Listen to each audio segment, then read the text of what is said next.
Sir, आज परामर्श केंद्र पर किस तरह का केस आया था?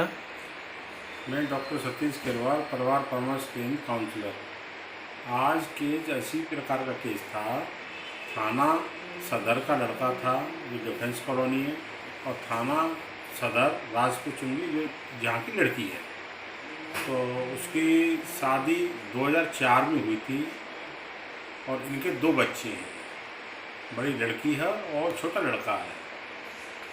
जो लड़का है इसका एक इंटर कॉलेज है जो कि उसका संचालक था।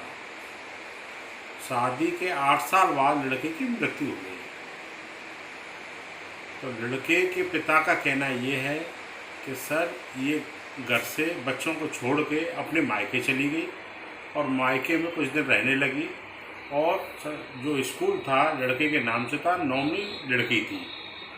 तो उसमें से स्कूल अब बंद है। जब लड़के की मृत्यु हुई तो स्कूल भी बंद हो गया, और लड़के जब ये मायके चली गई तो इसने अपने पापा के साथ में, पिता के साथ में 200 वर्ग गज ज़मीन उसमें से बेच दी, जो कि 25 लाख रुपए की बताई है।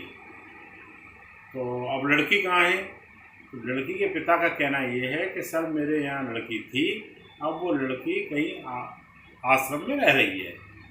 मतलब कि जब ज़मीन बेच दी तो लड़की क्यों रह रही है वहाँ पे?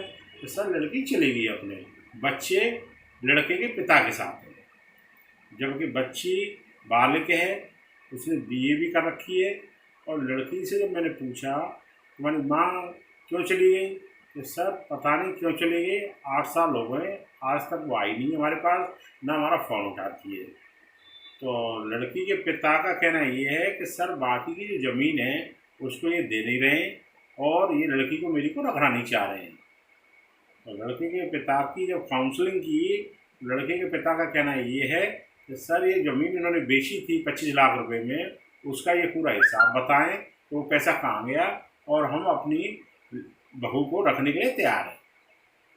तो दोनों की काउंसलिंग की है, लड़की को भी बुलाया है आश्रम से, और इनके पिता से कागज़ वगैरह भी, डॉक्यूमेंट जो बेची है ज़मीन उसके भी कागज़ मंगाए हैं, और हो सकता है अगली तारीख पे कुछ सॉर्ट आउट हो जाए। ओके।